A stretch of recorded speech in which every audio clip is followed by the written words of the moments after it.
নমস্কার। পরশুরামের এক জমজমাট পর্বের রিভিউ নিয়ে টলিউড স্টোরি এক্সপ্লেনার চলে এসেছে। তো শুরুতেই আর্গুমেন্ট হচ্ছে সাথে শীতলের সাথে পরশুরামের। শীতল তো কোনো মতেই শুনছে না, আর পরশুরামকে উল্টে চ্যালেঞ্জ করছে। পরশুরাম বলছে বলরামকে, মার কবিরকে, মার, যা গিয়ে মার, যত খুশি মার, আর একদম সূর্য উদয় হতেই একদম ডাইরেক্ট শ্যুট করে দিতে হবে। এইসব শুনে কিন্তু শীতল একদম ঘাবড়ে যায়। ভাবতে পারিনি পরশুরাম চ্যালেঞ্জটা এইভাবে অ্যাকসেপ্ট করে নেবে। আর এই কবিরকে মারার খবরটা পৌঁছে দিতে বলছে আরাধ্যার কানে, কর্ণের কানে, জিৎ মুখার্জির কানে। এদিকে শীতল খবরটা জিৎ মুখার্জিকে দেয়। জিৎ মুখার্জি তো শুনে অবাক হয়ে যায়, আরাধ্যাকে ডাকতে থাকে। এদিকে জিৎ মুখার্জির পা ধরে কাঁদতে থাকে লাট্টু।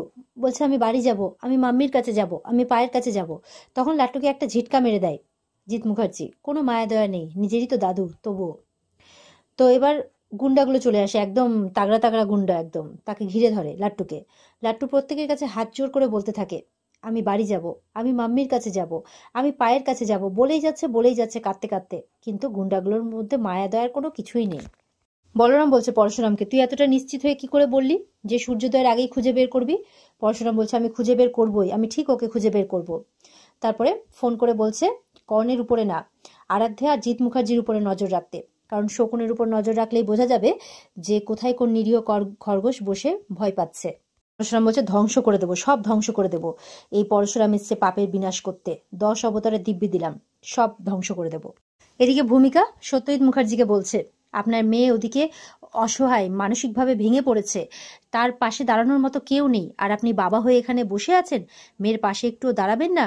প্রেস মিডিয়া সবাই ভিড় করেছে তার বাড়িতে, সে ভেঙে পড়েছে। বলছে যে আমার কাছে সেই মেয়ে মৃত। ছি, সবকিছু কেচ্ছা কেলেঙ্কারি করে দিল। প্রেস মিডিয়া ওর বাড়িতেই গেছে, কর্ণের বাড়িতে কেউ যায়নি, আমাদের মান সম্মান যাচ্ছে না, এই সমস্ত কথাবার্তা বলছে। তখন হাততালি মারতে মারতে নন্দিনী আসে। মান সম্মান? মান সম্মান আবার তোমার আছে নাকি? যত সব ইল্লিগাল কাজের সাথে যুক্ত, রেট হয়েছিল তো এর আগে তোমাদের সব কটা অফিসে, তো আবার কিসের মান সম্মান? তখন সত্যজিৎ বলছে তুমি ভুলে যেও না নন্দিনী যে তুমি আমার মেয়ে। এবার উড়ে এসছে আয়ুষী। বলছে ওইটুকু সেন্স আছে নাকি ওর? ও সমস্ত দায় চাপিয়ে যাচ্ছে তোমার উপর, আমার ড্যাডির উপর, কর্ণ চ্যাটার্জির উপর। আরেকজন এসছে, আরাধ্যার মা। ও এবার জানে নাকি আমার মেয়ে না, আমার মেয়েটার তো সর্বনাশ হয়ে যাচ্ছে। ভূমিকা বলছে সর্বনাশ আবার তোমাদের হয়েছে নাকি? সর্বনাশ তো হয়েছে তটিনীর ছেলের। সেই অসহায় বাবা শিবপ্রসাদের মুখটা একবার দেখেছো? কি অপরাধ ছিল তাদের? তারা কোর্টে সত্যি কথাটা বলেছিল বলে, তারা অন্যায়ের প্রতিবাদ করেছিল বলে এটা তাদের অপরাধ ছিল? নাকি তারা আইনের দ্বারস্থ হয়েছিল সেটা অন্যায়? আর কবির সে তো একটা অপরাধী, ক্রিমিনাল। তখন বাবিন উল্টা তাকে চুপ করে দিচ্ছে, প্লিজ তুমি আর কারো ব্যাপারে কিছু বলতে যেও না, তো চুপ করে থাকো। নন্দিনী বাবিনের উপর রেগে গেছে। কি বলছিস তুই চুপ করে থাকতে? হ্যাঁ, একটা বাচ্চাকে খুঁজে পাওয়া যাচ্ছে না, সবাই তোলপাড় করে খুঁজছে। আজকে যদি বাচ্চাটাকে খুঁজে না পাওয়া যায়, যদি কিছু হয়ে যায়, তার দায় কে নেবে? তুই নিবি না নেবে তোর কর্ণ চ্যাটার্জি? তখন নন্দিনীর উপরে চিৎকার করছে বাবিন। এদিকে ভানু উল্টোপাল্টা কথা বললে তটিনীর মা বলছে তোমরা চুপ করো, আজকে আমার মেয়েটার অবস্থা দেখেছো? কি হবে যদি আমার দাদু ভাইটার কিছু হয়ে যায়, আমার মেয়েটার কি হবে? তখন সত্যজিৎ মুখার্জি আবার তার বউকে চুপ করাচ্ছে। চুপ করো, একদম চুপ করো। এই সমস্ত অবস্থাটার জন্য একমাত্র দায়ী হচ্ছে এই নন্দিনী আর তটিনী। তারে পাওয়ারের সাথে কখনো লড়তে নেই। যার হাতে পাওয়ার রয়েছে তার কাছে মাথা নিচু করে চলে মানুষ। ওরা বুঝতেই পারলো না যে ওদের হাতে কোনো পাওয়ার নেই, কারণ ওরা টিপিক্যাল মিডল ক্লাস ফ্যামিলি, ওদের বোঝার এটা ক্ষমতাই নেই। শিবপ্রসাদ এবার পরশুরাম ফোন করেছে এবার সত্যজিৎকে। সত্যজিৎ বলছে কে কে? বলছে পরশুরাম। জিৎ মুখার্জি কোথায়? কেঁপে উঠেছে। বললাম যাই না, জিৎ মুখার্জি কোথায়? বলে আপনার পুরো বাড়িকে ঘিরে রাখা হয়েছে, স্পেশাল ব্রাঞ্চের অফিসাররা ঘিরে রেখেছে। বলে কি? বলে হ্যাঁ, জিৎ মুখার্জি ঢুকলেই তুলে নেওয়া হবে। পরশুরাম এসেছে অধর্মের বিনাশ করতে, ভাববেন না এই পুরো শহরবাসীকে বুঝিয়ে দিয়ে যাবে যে এই ক্রাইম করলে তার কি অবস্থা হয়। ভাববেন না যে ওই শিবপ্রসাদ গাঙ্গুলি আর তটিনী গাঙ্গুলির পাশে কেউ নেই, আছে এই পরশুরাম। বলছে সূর্যোদয়ের আগে আমি লাট্টুকে খুঁজে বের করব, আর যদি না পাই তাহলে কবিরকে শুট করে দেব। এই বলে পরশুরাম ফোনটা রেখে দেয়। সত্যজিৎ হ্যালো হ্যালো করতে থাকে। এরপর বাবিনরা জিজ্ঞাসা করছে কি হয়েছে, কে ফোন করেছিল? বলছে পরশুরাম, স্পেশাল ব্রাঞ্চের অফিসাররা আমাদের বাড়িটা ঘিরে নিয়েছে, ফোন করো, এক্ষুনি জিতকে ফোন করো। তখন আয়ুষী, হ্যাঁ হ্যাঁ ফোন করছি, আমি এক্ষুনি ফোন করছি। আয়ুষী ফোন করে কথা বলছে, ড্যাডি তুমি কোথায়? বলে কেন, আমি একটু ব্যস্ত আছি। বলে বলো তুমি কোথায়? ওদিকে পরশুরাম বলছে যে স্পেশাল ব্রাঞ্চের অফিসাররা বাড়ি ঘিরে নিয়েছে, বলছে তুমি ঢুকলেই তোমাকে অ্যারেস্ট করবে। বলে কি, আমি কি করেছি? তখন ফোনটা সত্যজিৎ নেয়। বলছে শোন, সত্যি করে বল তুই কোথায়? বলে আমি আর আরাধ্যা লাট্টুর কাছে আছি। বলে কি, তুই ফেসে গেছিস, পুরো ফেসে গেছিস? তুই পালা ওখান থেকে, পালা। বলে কোথায় পালাবো? বলে তুই গা ঢাকা দে, আর আরাধ্যাকে বল চ্যাটার্জি বাড়িতে ফিরে যেতে, বাকি আমি দেখছি। এই বলে ফোনটা রেখে দেয়।